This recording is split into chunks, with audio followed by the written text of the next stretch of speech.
هو الحي لا إله إلا هو فادعوه مخلصين له الدين الحمد لله رب العالمين. Assalamu alaikum wa rahmatullahi wa barakatuh. All praise belongs to Allah and peace and blessings be upon the Messenger of Allah sallallahu alayhi wa sallam.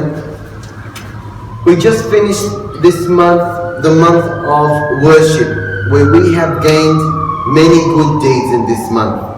Where we had the 10 days, we fasted the 9th, which was a day that forgave the year before and after. So we got many good deeds.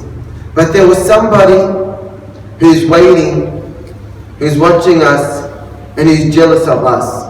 And this is somebody that Allah has mentioned in the Quran, mentions he is your enemy, so take him as an enemy.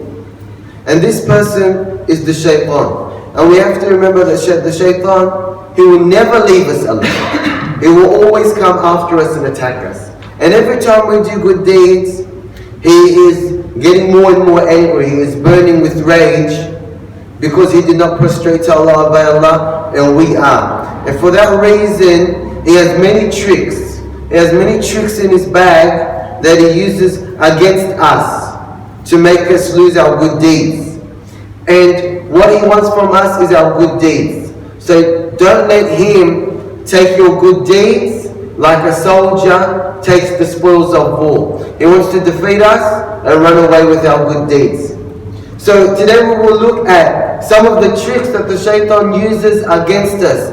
Those tricks are so subtle, so small that you would not even notice that you are doing it. And sometimes he disguises those tricks. He hides them and makes them look like good deeds, but really they are bad. So the shaitan, he says, or Allah mentions in the Quran, he says, and if a trick of the shaitan befalls you, then seek refuge in Allah. Say, A'udhu billahi min shaitan rajim. Seek refuge in Allah, seek the help of Allah. And the shaitan, he also mentioned, he made a promise.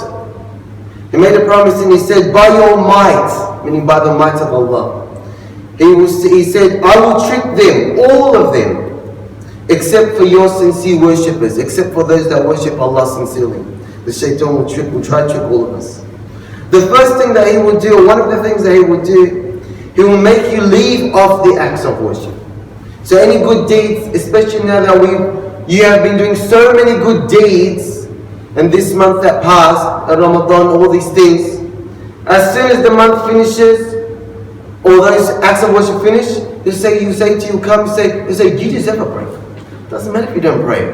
Because you've already prayed so much and you've already read Quran so much. Doesn't matter if you don't do it, because you would have so many good deeds. You don't need it. You fasted that one day, you have all your 2 years forgiven. Doesn't matter, you don't need it. That's the first thing he'll make you to do. He'll make you leave doing good deeds. You say, it doesn't matter if you miss this one. You'll do the next one. And remember, when that happens, seek refuge in Allah.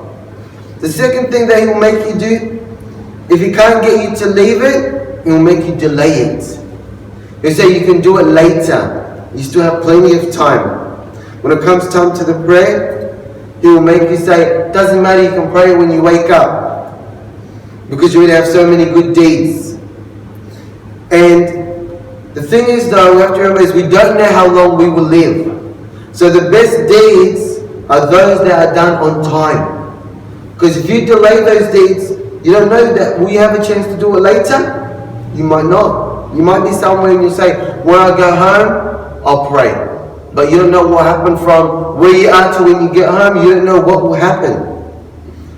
Second thing he will make you do is showing off. Showing off. So when you start doing good deeds, he'll make you show off. He'll say, don't you want to be a role model to the people? So you start doing things for the sake of the people.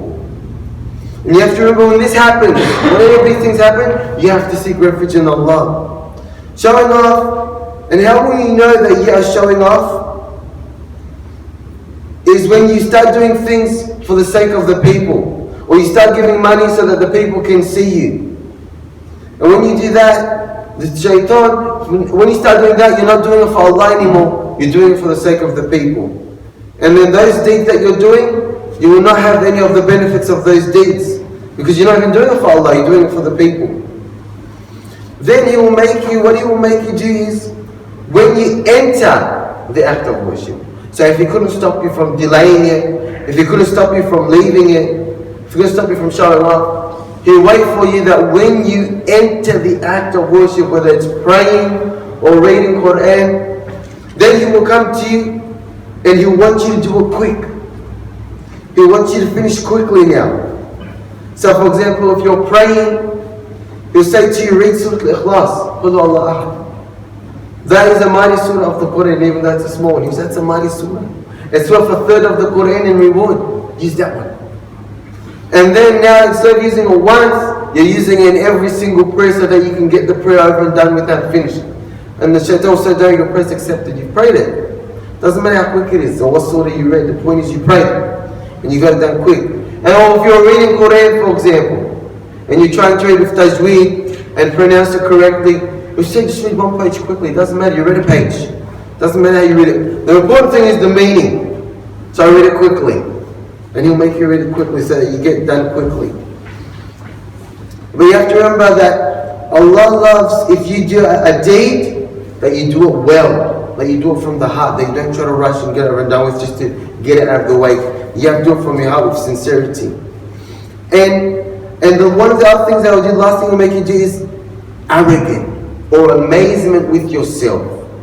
So what He will do is when you start doing good deeds, when you start getting closer to Allah, when you start praying more and fasting more, doing all these extra deeds, then you start saying, MashaAllah, I'm doing such a good job.